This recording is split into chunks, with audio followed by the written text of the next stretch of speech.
todos, bienvenidos al Foro de Cultura Digital 2015, donde se ha venido discutiendo, no solo en este evento, sino en eventos anteriores a lo largo y ancho del país, sobre qué hacer sobre esta delicada relación entre propiedad intelectual, derechos de autor, cómo pueden sobrevivir los artistas, qué pasa con los intermediarios, la tecnología y demás. Un matrimonio que ha sido muchas veces de conveniencia, pero que ha estallado en los últimos tiempos y que plantea una situación bastante compleja en la actualidad. La idea es cerrar con este evento y de ahí establecer una agenda que sea la que se discuta a lo largo del 2016, que se va a ser parte del cierre del evento de hoy.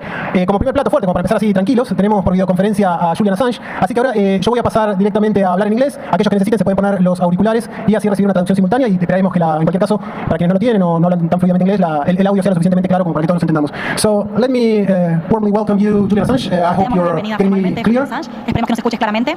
Un segundo, me dicen acá. ¿No estoy escuchando? Yeah, I can see you now. Ahora te vemos. Argentina. Can you hear me? ¿Me escuchan? Hello, how are you? Very welcome. ¿Cómo estás? We're really happy to have you here with us, at least through this conference system. The idea of today is to talk about intellectual property, free circulation of culture in the digital era, to talk about corporations, government, and cyber surveillance, and the challenges and opportunities of Latin American culture in a new global order that is hyper-connected. So, first of all, we would really like to know what is your approach about the current intellectual property system in most of the Occidental countries. What's your approach? What do you think it is doing to culture in global terms? Well, I can just give a big picture first. There is no sovereignty without cyber sovereignty. That's clear. We've already sadly established that fact. But we're rushing into a position where there is no culture also without a cyber culture. And pretty soon we'll be in a position where there's no meaningful economy without a cyber economy. And that's very easy to understand when you connect all the organized elements of the world to each other. Almost every individual human being now. That creates an information flow structure, information flow mesh across humanity. And you are either able to put material into that mesh or you're not. Or material is put into you from that mesh. So this ability to control information and to cause your information to flow into others is now the new great game in the world. And that great game is affecting the structure of global culture, economy, and sovereignty. Now, you would naively think that if you connected every organization to each other organization, each person to every other person, then you have a situation of almost maximum globalization. And what you would get is simply homogeneity and domination of the periphery, domination of the smaller centers of organization by the largest concentrations of informational power. And to some degree, that is happening, and to some degree, it is proceeding. It's quite a frightening thing that, for example, 98% of Latin American telecommunications go through the United States in a way to the rest of the world where they can be blocked if it comes down to it, and where they are intercepted and collected and analyzed and understood to understand how Latin America is working. But there is another phenomenon. It's not completely hopeless. The other phenomenon is when you connect people together with high bandwidth communications, people who want to communicate with each other communicate more than they otherwise would. And that is leading to everything becoming more of itself once it's above critical mass. For example, Scotland here in the United Kingdom almost broke away in a national referendum from England late last year. In addition, Catalonia is looking like, culturally at least, it is starting to break away from Spain. And that process is occurring in many different places. The Welsh are becoming, the Welsh language, after being dominated many years by English, is becoming stronger. So things become more of what they originally were when there's a democratization of computation, which means smaller groups can have the organizational capacities of larger groups in large countries, and when there's increased communications flow, because within a subculture, or within a country, or within an economy, or within a language group, you have greater coherence occurring more rapidly than compared to the groups that are further afield where there's a language barrier. So that is really the future that we face. Is it going to be one of localized convergence, where that localized convergence operates in a manner where there is sufficient bargaining power with the rest of the world to preserve local cultures and identities to a degree, or are we going to end up in a world of global domination by the already strong informational powers? We're seeing both things at once presently. I just lost your picture for some reason. Actually, you're back again. So in relation to, now you think, you asked about some of the formalizations. Okay, well there's a big formalized approach as well, which is occurring over the last 5.5 years of negotiation of the TPP. That's the Trans-Pacific Partnership Arrangement. Argentina's not involved in it, but Peru is, Mexico, the United States, Japan, Australia, and other Pacific Rim countries, Chile included. The TPP is just one small piece of the puzzle. There's an attempt to create a new grand enclosure, a new legal and economic regime with 1.6 billion people in it, two-thirds global GDP. And it's created with three agreements: the TPP, which has just been passed, the TTIP, which is the US-EU equivalent to integrate the EU and the United States legally and economically, and the TISA, which Paraguay and Uruguay have also joined, as well as Colombia and Mexico, and amongst those 52 countries. So that is an attempt to create a new international order where the US intellectual property industries have a lot of power. It's a projection of US law about copyright, about what rules these service providers should have, and many other factors in economy. Who can go from one country to another? To work for multinational, you can. You can work for multinational, you can't. A new visa program, a new way of having international court settlements. Enormous construction that is, to a degree, well, it is the largest international regulatory project since the construction of Europe. So that's one formalized direction. I actually think the informalized dynamics proceed faster. So those are the relationships that are developing between countries and between industries, the various unformalized information flow. But there is a very serious formal effort to create a new grand enclosure which excludes Argentina by design, which excludes China by design, which excludes India by design, which excludes Brazil by design, which excludes South Africa by design, and in fact every single African country but one. This, broadly speaking, come about as a result of the paranoia of the West, of the paranoia of the Anglo-Saxon countries in relation to China, in relation to Latin America, to try and reintegrate, create a new bloc, and with that new integrated bloc have a negotiating power versus China. But the classical intellectual property industries in the United States have also played the China card. They have used this card, this threat of China, to get the military-industrial complex and the diplomatic complex on side to achieve aims, monopolistic aims in terms of control over intellectual property that they always wanted to achieve. And that's in the medicine area, Hollywood controls a variety of patents and so on. Excellent. Very, very good. Thank you very much. As we know, Argentina has invested a lot of money and efforts to extend the fiber optics network with the students in secondary school to use computers, and more recently launched satellites designed in Argentina. Do you think these initiatives allow Argentina to have a better control on its technological sovereignty? Would you say so? Yes, it is. 98% of Latin American telecommunications to the rest of the world are intercepted by the United States as they pass from the fiber optic telecommunications to the United States. It also has, as National Security Agency documents reveal, extensive implants into the companies and governmental structures of Argentina and other Latin American countries. But one of the most serious controlling aspects the United States have is the ability to simply shut off those communications and devastate Latin American economy, including that of Argentina.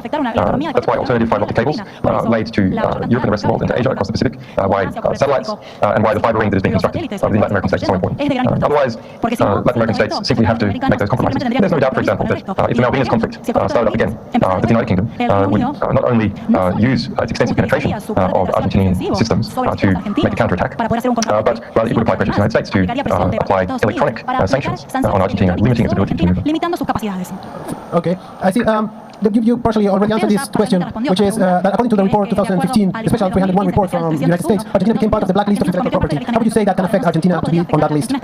Well, we can look at how fearful some other countries have been to be on that list. Sweden, for example, we published a number of cables demonstrating that in 2006, Sweden was strongly pressured by the United States in relation to the Pirate Bay diplomatic cables, and was threatened to being placed onto that blacklist. And as a result, hundreds of police raided the Pirate Bay in Sweden. They broke its own laws. They proceeded to extradite these people, including one which worked for us, Anna Carter, Gottfried Stalfholm, renditioned him from Cambodia. This we renditioned him in 2012, violating extradition treaties and so on, giving millions of dollars to the Cambodian government to be able to rendition to Sweden. So all now have gone to prison, all the original founders of the Pirate Bay.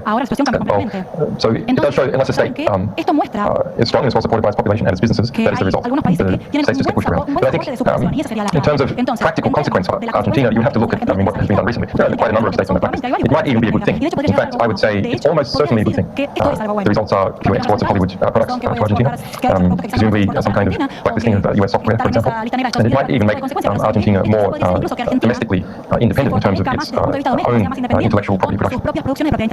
Great. And there are new players in the game, big corporations such as Google. Which are the challenges they pose for democracy? Look, I was talking to a drone pilot day before yesterday, and he was speaking about how in his jobs he killed a great many people, and he had just been fed rubbish about the reasons, and he felt betrayed by the US government. And the National Security Agency information intercepts feeds directly in to the drone program, and I can recommend a great publication today actually at the Intercept called the Drone Papers, showing how some of that drone, how some of the US drone program works with integration of information obtained by the National Security Agency from telephones and from hack computers and mass interception. So I tried to reassure him, yes, the National Security Agency is extremely powerful in terms of the amount of information it's collected, the number of computers it has penetrated, but it is a bureaucracy.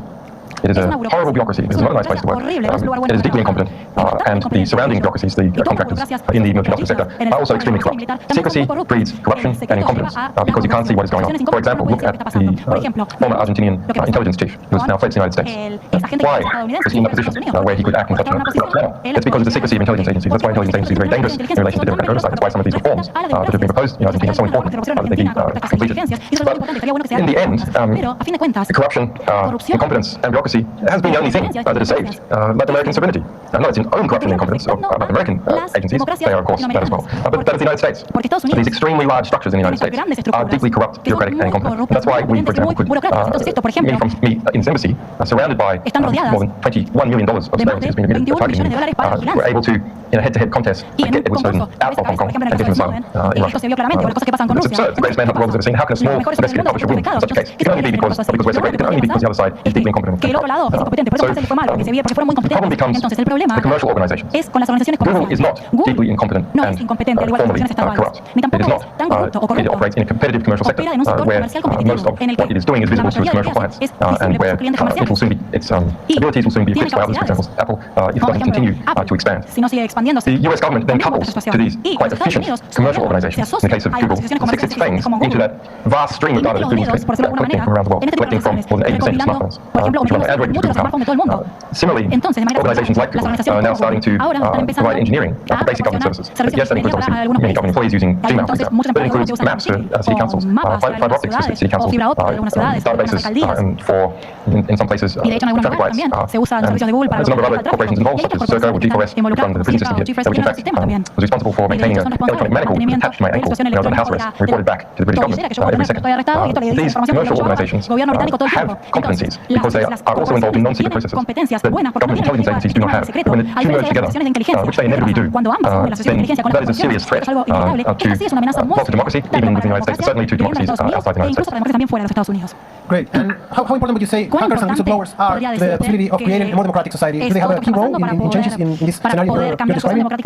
Because the amount of information collected by secret organizations has exponentially increased as a result of the exponential increase in communication and computation processing. Yes, they're the only, whistleblowers and computer hackers are the only two elements which are able to combat that phenomenon. What do I mean by that? Well, the increase in computation, the increase in storage capacity, which permits the National Security Agency to collect so much information, also permits someone like Julián Manning or Edward Snowden to take a lot of information as well and get it to the outside. The information collected by those organizations increases their power, increases effectively their comparative informational wealth. So it's one way that wealth, the wealth of the public commons, the information that we all use, we know about history and how our world works, we all use to understand what we should do personally and what our organizations should do, and to a degree what our society should do. That informational wealth must be kept in balance with the informational wealth that secret organizations have. And when whistleblower comes forward, what they are doing is rebalancing the wealth. What WikiLeaks does, what WikiLeaks specializes in, is taking this wealth from secretive organized organizations and transferring it into historical record, so to bring up the amount of wealth in historical record.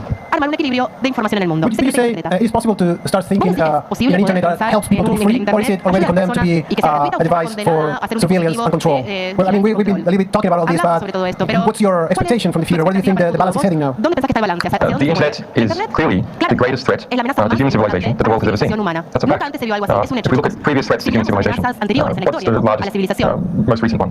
Well, it is the threat of thermonuclear warfare being conducted between the major nuclear powers. Even if that happens, it's going to wipe out the northern hemisphere. The southern hemisphere will be left essentially intact. There will be enormous economic shock in the southern hemisphere as a result of the nuclear exchange, because the northern economies will be wiped out and the southern economies are connected to them. But human civilization will go on. The internet has connected every single society, with the exception of North Korea, to all the major power centers. And that development is increasing. So as a result, if the internet goes wrong, which we can argue it is in many different ways, if that trend progresses, then it's something that affects every human society. What does it look like if it continues in that dystopian direction? What it looks like is extreme conformity. When all the major power factions in the world know most of the intimate details about each individual. There's no bargaining power between isolated individuals and these large power groups. Now the power groups have to get along with each other. If they're highly connected, they will also start to conform. There's a lot of talk about will China provide a counterweight to the United States? Or in some degree, it is increasing the bargaining power of Argentina. Argentina can do some of the deals with the United States, or if it's treated badly by the United States, it can do some of them with China. But at the elite level, the elites of China and the United States are coming together. The elites of those countries have more in common with each other than they do with people who are not a member of them. And we can see that integration process across many elites. If that continues, there will be essentially I don't want to sound ridiculous, but there will be integration of the global establishments and global corporations. And then there's everyone else. It leads to a very, very conformist climate. You can see those micro-conformist climates potentiated by the internet in some universities now. That develop into kind of cultural cul-de-sacs where strange obsessions develop with one politically correct phenomenon or another. The same thing will happen at the global level if the internet and global culture proceeds along the integration path. But as I said before, there is another tendency. This other tendency is increased localized integration. Because people can communicate with people who want to communicate at greater speed, and therefore they become closer to each other and they start to harmonize and cohere. Perhaps this is a balancing force for what has happened globally. Perhaps not. Cryptography can also provide another antidote. And how can that be? Well, if you look at the internet as another space, a kind of platonic realm where ideas and information is exchanged, what we can say from the national security intersection, the problem is that is not true. The problem is that information world exists on computer systems which can be hacked, exists on computer systems which can be seized, it exists over fiber optic cables that the United States can cut, or which can be monitored in bulk. Our information world is also exists in the physical world. But cryptography can detach the physical world from the information world by preventing even a superpower with unlimited coercive force from being able to get into the information world. And that allows different worlds to develop and cohabitat on the internet. In particular, it permits, for example, Argentina a que to Argentina communicate, se comunique, say, digamos, with Germany, con through Alemania, the United a través States, de los Estados through Unidos, cables which run through the a través United de los States, cables and the United Estados States Unidos y los not Estados able, Unidos no not be puedan able to intercept that communication. interceptar And if they don't know, y si no saben, if they're not able to track back no pueden communication to rastrear la Argentina, comunicación they don't even know it's come from Argentina, pero ni siquiera sabiendo que because viene it's de Argentina, encrypted, porque it's está just information flowing around. encriptada, es información que fluye. Proper application of cryptography, which is hard to do, Criptografía is able lo que to hace cause a sort of es independence causar una in independencia parts de of the alguna forma en information partes del world mundo from the physical informativo del world, mundo and físico. organizations Y and las states organizaciones y los estados and cultures can y use las that to culturas pueden grab utilizar a eso little more para independence for agarrarse themselves. un poquito más de independencia para ellos mismos. Great. Muy bien. Going to Yendo more to your ahora personal a situation, there's been some situación changes in the personal. crowd of the Han habido police cambios en cuanto a la policía, watching que the está embassy all the vigilando la time. embajada todo Does el it mean tiempo. there's a ¿Eso relaxation? significa There que are hay algún chances tipo to de make it out of the relajación, de embassy and the alguna future? posibilidad de que salga de la embajada? No, it is just a publicity stunt by the police. Simplemente es un tema político de They actually, if you read their press release carefully, what they say is that they are increasing, these are their words, they're increasing the covert effort los against esfuerzos me. de So they have an overt police presence, had an overt police presence in front of the embassy, which was done also for PR reasons, y que eso también sea to por show that por un the British tema are que hay de tough. relaciones They're going to keep someone who hasn't even been charged with an offence detained now for more than 5 years. If they're going to do that, they're tough.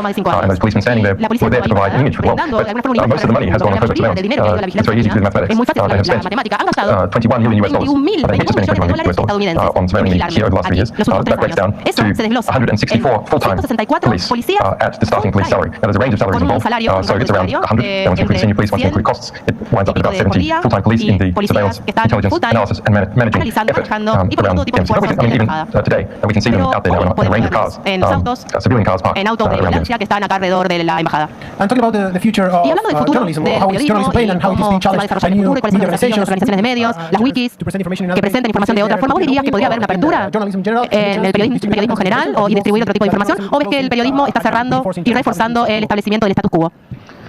Bueno, están sucediendo ambas cosas. Es una época dorada del periodismo en una forma.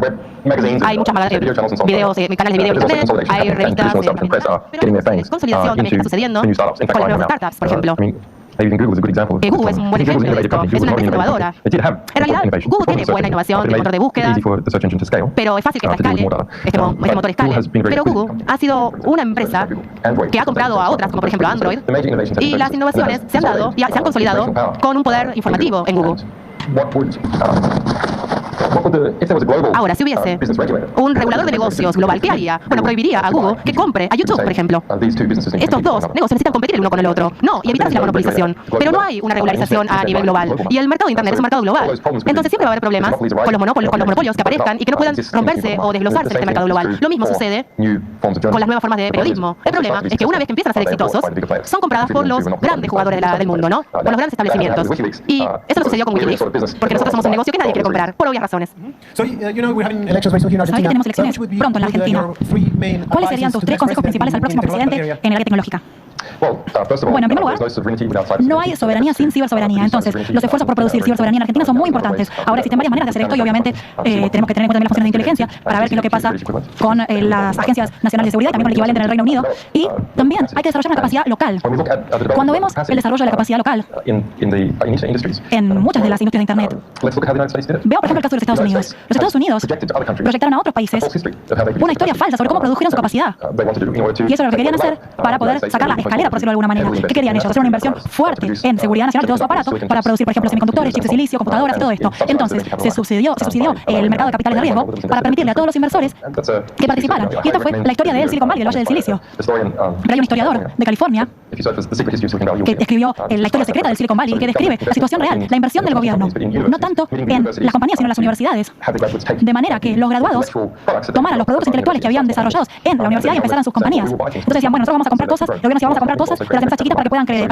Y las empresas más grandes crearon un mercado de capitales de riesgo para producir una mayor inversión, a su vez desarrollando sus economías locales. Entonces, lo mismo pasa con la cultura.